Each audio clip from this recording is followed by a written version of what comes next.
I was reading the book called Think and Grow Rich, and it had a list of what Napoleon Hill thought was a good list of the qualities and the major attributes of being a leader. And I thought it was such a good list.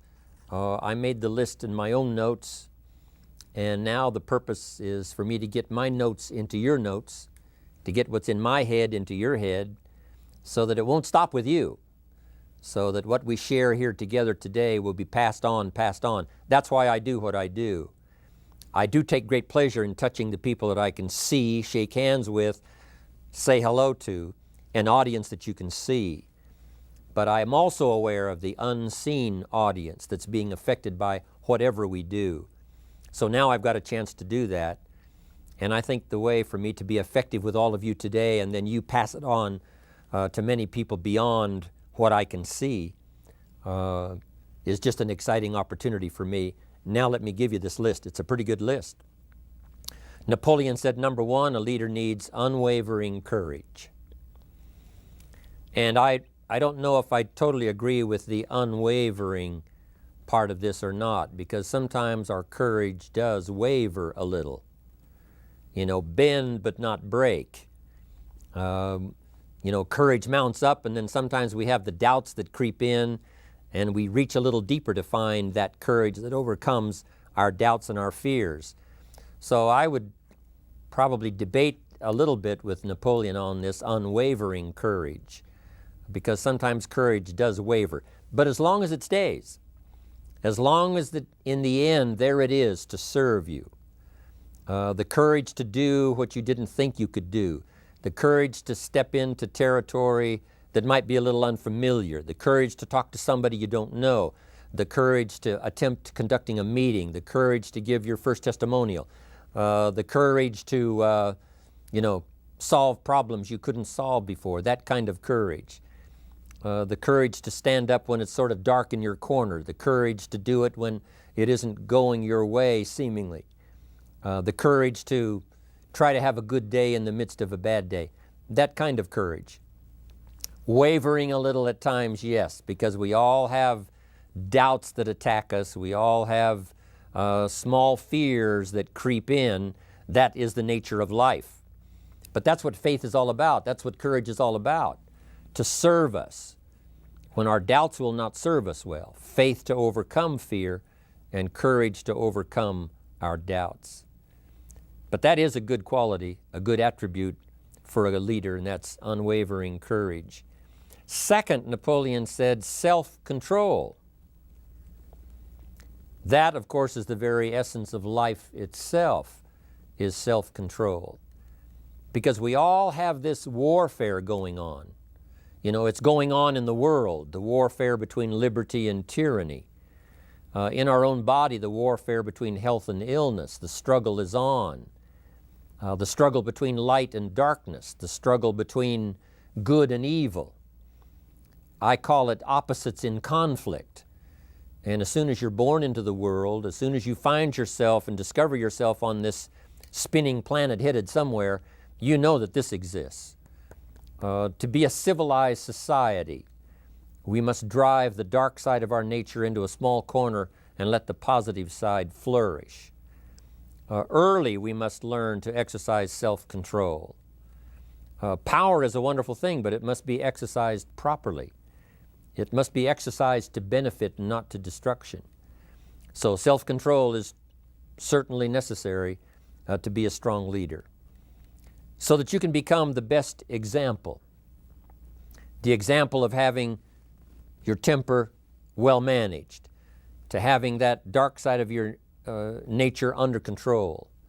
The best example of choosing wise words and not being careless, that kind of control.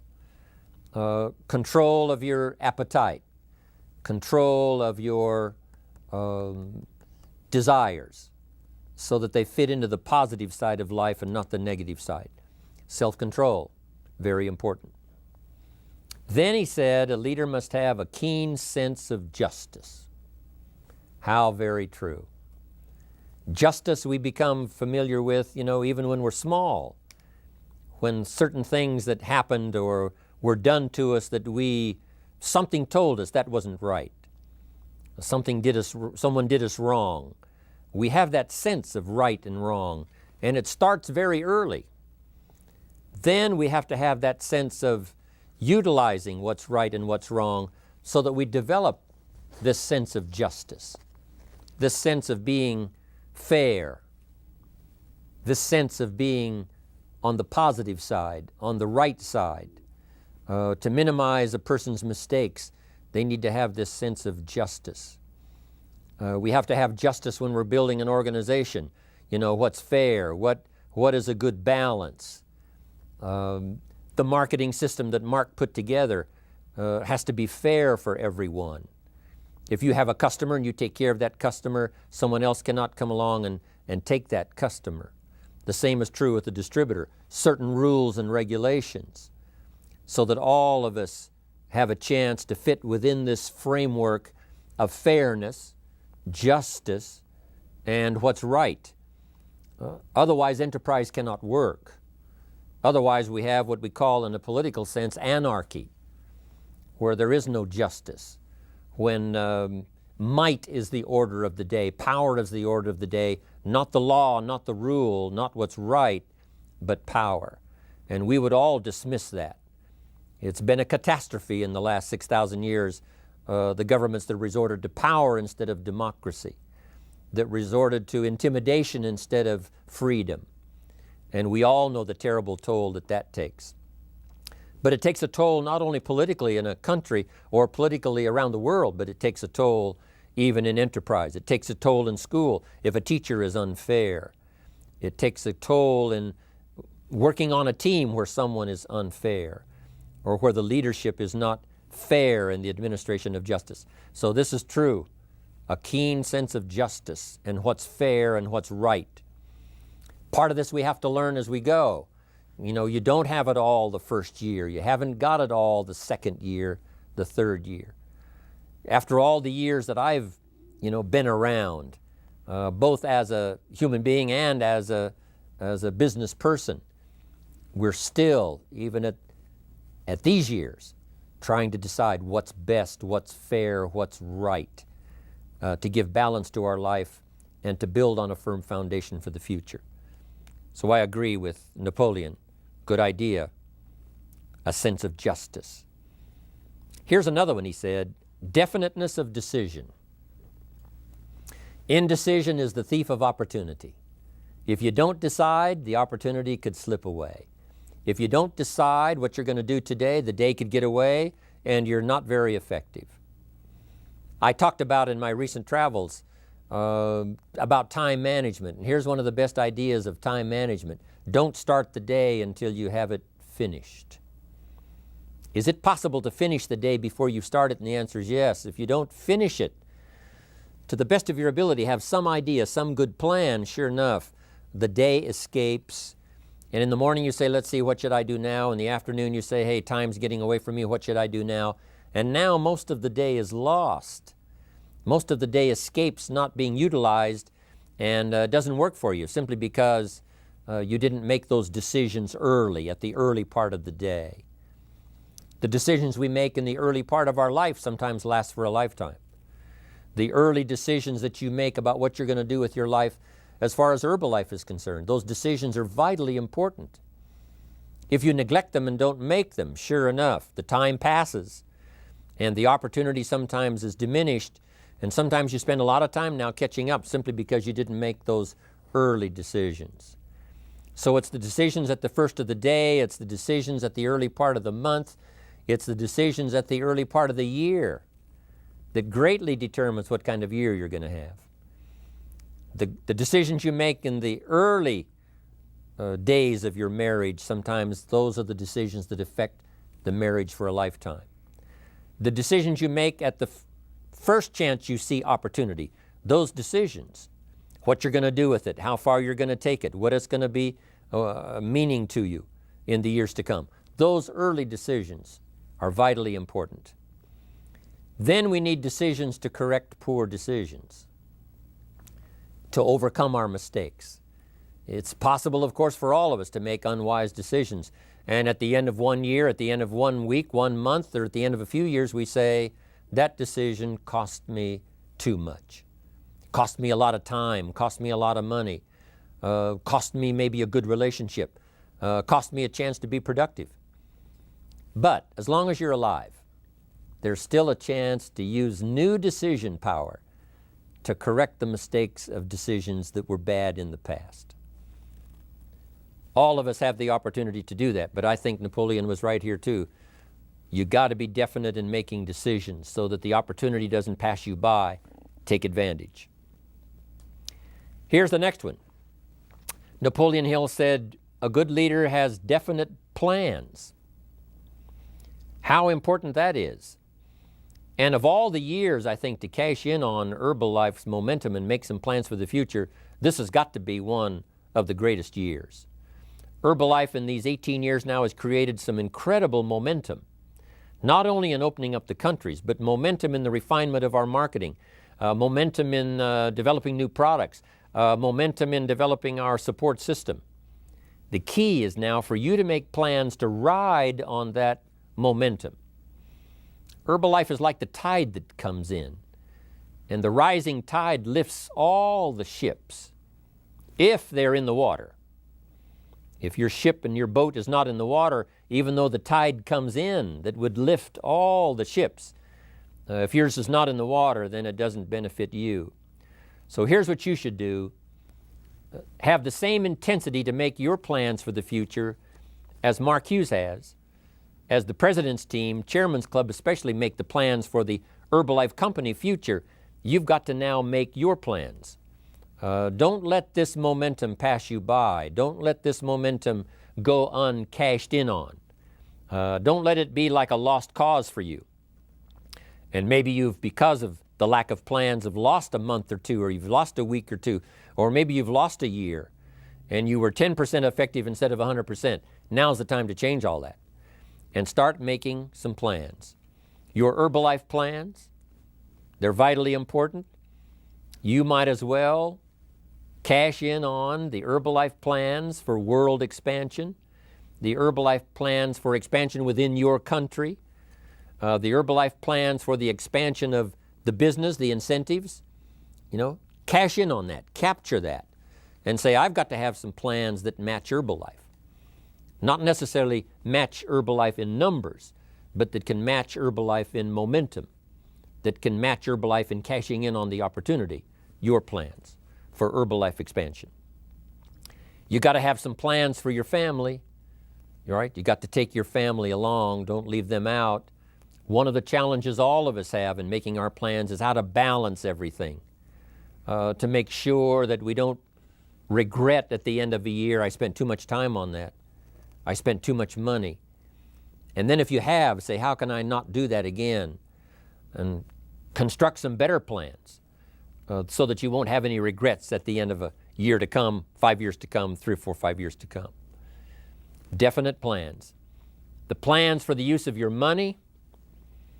One thing I've admired about Mark Hughes since I've met him all those years ago, once he started becoming successful, he had a splendid plan, not only for his personal success in terms of financial security, but in terms of the company. Because Mark has to look after the company and make sure that the company is secure, that the company has plenty of reserves, so that no matter what happens around the world, and when you're doing business in 37 countries, you can imagine what the challenge is to make sure the plans for each country are there, the backup plans, the financial plans, as well as products and opportunity and marketing. It is a challenge beyond comprehension to most of us what kind of planning that takes in terms of trying to make Herbalife secure for the future. I described it in one of the summit classes as Mark takes the same pledge that the President of the United States takes, and that is to preserve and protect and defend the Constitution, says the President. But Mark has to preserve and protect and defend the company to make sure it's viable, not just in America where it started, but all around the world in each country. It's an awesome responsibility. But now for you, your plans to be financially secure, If you're starting to make some big money in Herbalife, I'm telling you, you got to have a good plan for your resources so that you find yourself secure regardless of what happens. I agree with Napoleon here. You got to have good plans. One more on plans, and that is the plan for your personal development. The plan to be better this year than last year. The plan to take the classes, attend the workshops, do everything you possibly can to show personal progress, not just financial progress, not just the progress of having one more car or one more home, but the progress of personality, the progress of communication skills, the progress of recruiting skills, the progress in how to deal with people, progress in using your influence so that it multiplies its power by 5 by 10 versus what it used to be. You need those kind of plans. A plan for personal growth, personal development, a plan to be all that you can possibly be in the years to come as you develop your Herbalife business and your life business and your family business, all of that. Got to have good plans. Next, Napoleon Hill had a good saying. It was something my father had and passed it on to me as a good philosophy, and here's what he said. A good leader has the habit of doing more than what he gets paid for. What an incredible philosophy this is. The habit of doing more than you get paid for. It's what we call the service that you put out like seeds in the ground that doesn't bring the harvest immediately, but the harvest is yet to come. It's called like putting out the capital in capitalism.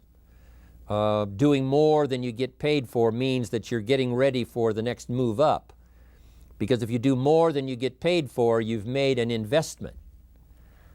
The average person might think if I do more than the company requires, then they're ripping me off. I'm not getting paid for that extra time, that extra attention.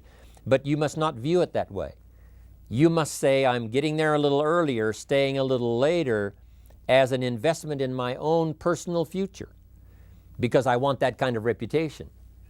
I want that kind of philosophy to work in my life. Do more than you get paid for.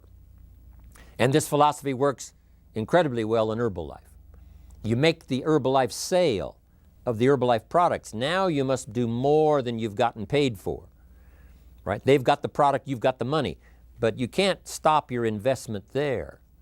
Now you must develop the investment in time, effort, and energy in turning that new customer into a testimonial. And sometimes that's the most difficult work, the work after the sale. Because the sale might be fairly easy. Someone says, hey, I've been looking for this product, I need it, here's my money. But now you've got to stay with them, make sure they don't just buy the product, but that they use the product. And that they don't just use the product, they keep using the product. That's the work after the sale. But if you learn to make that kind of an investment and do more than you get immediately paid for, the payoff in the future can be fantastic. Because as we all know in Herbalife, what really pays off is not a sale of the product. What really pays off is a testimonial. A testimonial that gives you more sales than you can keep up with. A testimonial that takes you places you could never go by yourself, introduces you to people you'd never see on your own. That kind of investment is so powerful. So you do more than you get paid for up front. It's happened for me, making the investment. When I first started lecturing 36 years ago, I talked to high school classes, college classes, service clubs, and I gave it all away. I went and talked for free. Someone said, Mr. Owen, would you come and do this breakfast talk? I said, sure. Could you do this luncheon talk for this service club? I said, of course. And all of that in the beginning was for free. Primarily because I'd made my fortune, I didn't need the money, but I did it for free, but look what it's made for me by giving that kind of service in those early days. And finally it led to business and led to an enterprise. And I was giving the seminar all those years ago here in Los Angeles, and Mark Hughes was in my audience. So what you don't get paid for, don't worry about that. Just render the service with the vision of the future that it'll come back multiplied if you have this kind of habit, this kind of philosophy. Next, Napoleon Hill talks about personality. You need a pleasing personality. There's many parts to your personality. One is your working personality. You know, the kind of behavior, the kind of attitude that you need, especially in the public. Some things you can kind of get by with, being a little careless, maybe in private, but in public, where it counts so much in your paycheck, it counts so much in building your business for the future, your own personality. But here's what you also must remember. You develop your personality in private so that it serves you well in the public. Sometimes we get the mistaken idea, I can be careless with just these few and be more careful when I have 1,000. But see, that doesn't work that way. Careless with a few, sure enough, that will creep into your presentation for 1,000 people. Here's the best practice, and the Herbalife opportunity in our marketing systems gives you the best chance to do that. The influence you have one-on-one, that's what really counts. You say, well, I'm only talking to 2 people, it doesn't matter much. That's when it really matters. Because if you'll practice well there, using your personality, using your influence, to get someone's attention, to get them to listen, to get them to participate, the kind of personality that someone says, I'd like to be around this person. They're unusual. They're not like the average person I meet on my everyday experience. That kind of personality. But you've got to practice it behind the scenes. You've got to practice it one-on-one. And if you're effective one-on-one, 1-on-3, 1-on-5, I promise you, that will get you ready to now perform with the kind of personality, the kind of charisma that wins people when you're in front of 500 people, 1,000 people, 5,000. So this is a good point, working on your personality. Here's the best gift you can give someone, and that's the gift of attention. Attention is so powerful. When I was a young man, I met Nelson Rockefeller, one of the richest men in America at that time. He's gone now, but he was a unique individual, ran for vice president of the United States. And I had a chance to be where he was holding a press conference. And I got close enough so that when he walked out, I had a chance to step up, right, when security was not all that severe in those days.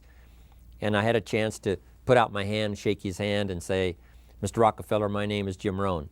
And what I remember most was the attention he gave me. With the lights of the cameras around and everybody all around, he looked right at me and said, Jim Rohn, where are you from? I said, Idaho. He said, I really like Idaho. It's one of my favorite states in all of the country. And for just a few seconds, he gave me his attention, shook my hand. I'll never forget the handshake, right? One of those multi-million-dollar handshakes. But I'll never forget that personal attention he gave me, just for a few seconds. It was powerful. Made an impression on me that's lasted until this day. That's why I remember to tell the story. So, same thing you can learn to do. Utilize your personality, utilize your influence, give people the gift of attention. Here's the rest of my list now as we finish up. Next, Napoleon Hill said a leader needs sympathy and understanding. We have to develop that early in our lives. All of our lives, we have to look at those that are less fortunate than we are. Those who need a helping hand, and especially now we learn to look at those who need an opportunity, those who need a change in their health, those who need a change in their life and in their lifestyle. It's this kind of sympathy and understanding that drove Mark Hughes to construct the company.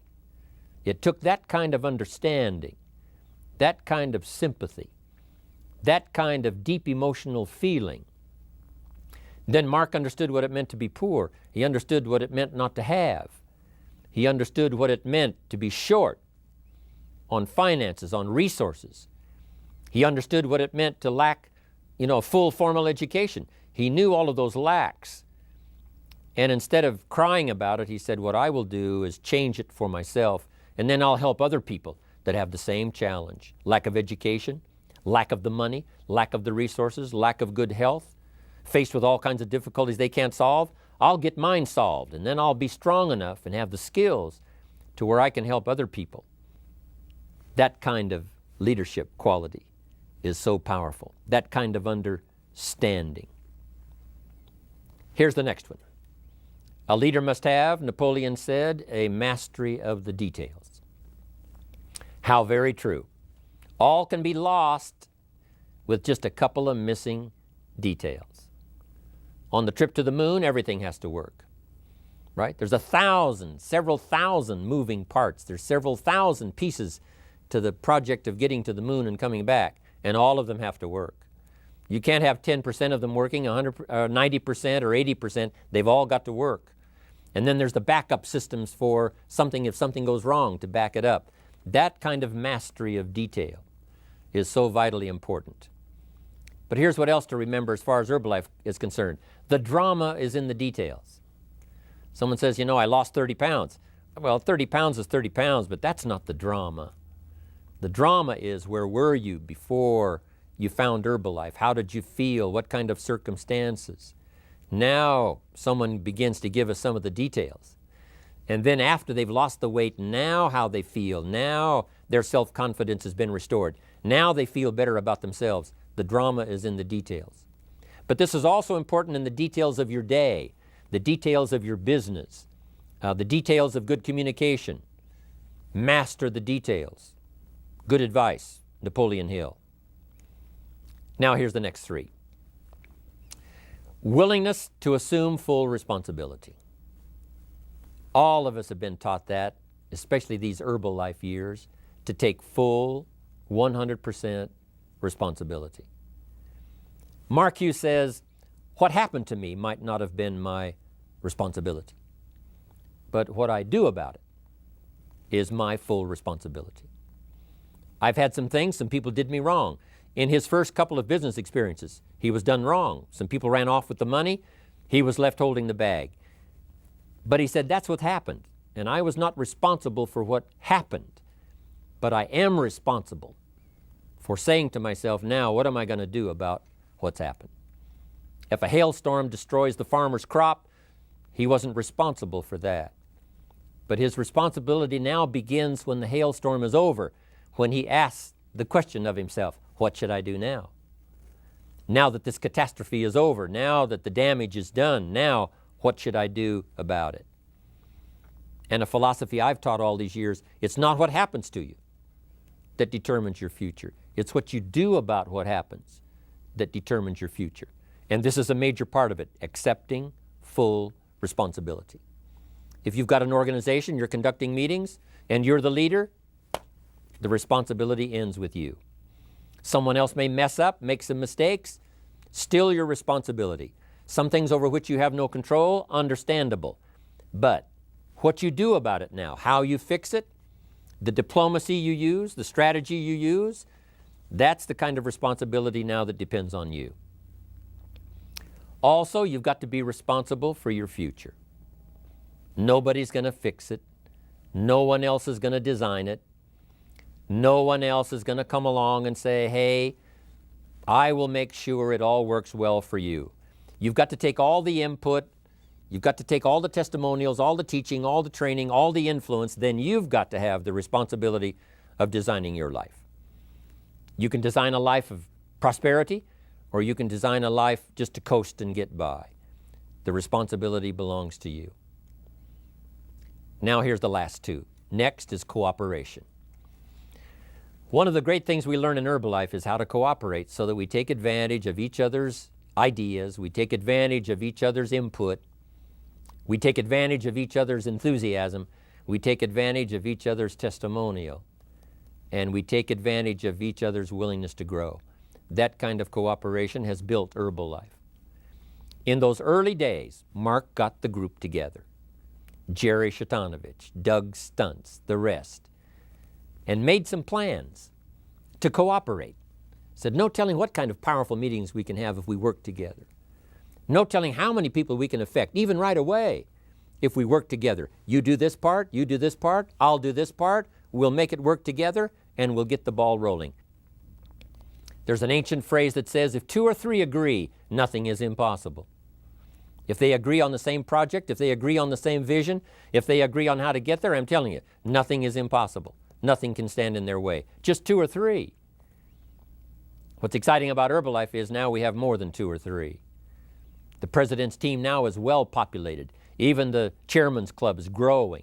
The millionaire team is awesome in its numbers as well as in its power.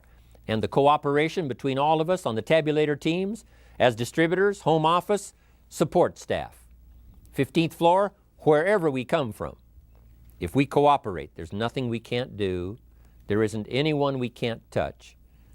There is no country we can't finally get to with this incredible story.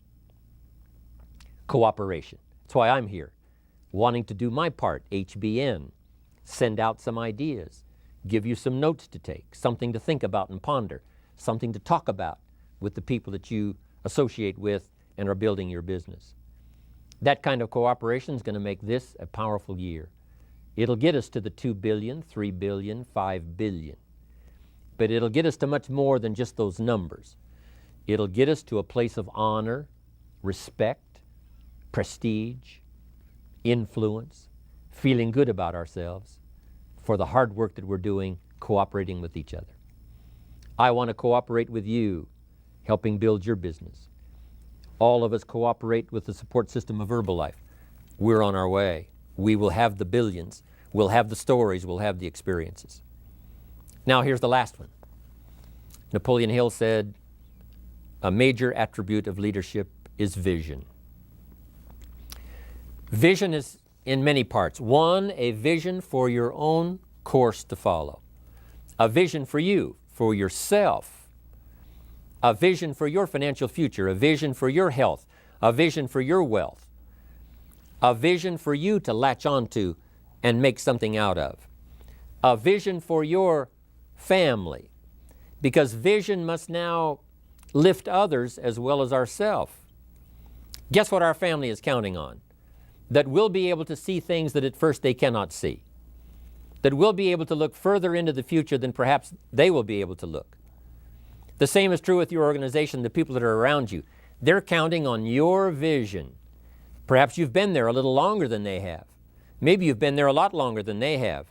And they will look to you to help them see things that they can't see in the beginning. And if you will do that, develop that attribute of leadership, I'm telling you, you'll have such a dramatic effect on your organization, it will be unbelievable. A vision for yourself, a vision for your family, a vision for your organization, a vision for the people that you're close to. The old prophet said, without vision, we die. We perish. Unless we can see into the future, life loses its meaning. Unless we can look further than just where we are at the moment, then we have no reason for faith, no reason for activity. But if we'll develop this skill, beyond any other skill, I'm telling you, it will help us touch people because they'll want to be around us because we have this look into the future. Not only the short-range vision of what we're going to do this week, this month, this year, but the long-range vision like Mark has, taking us to the 5 billion. You can have a vision that will take your organization into the future and bless everybody with success.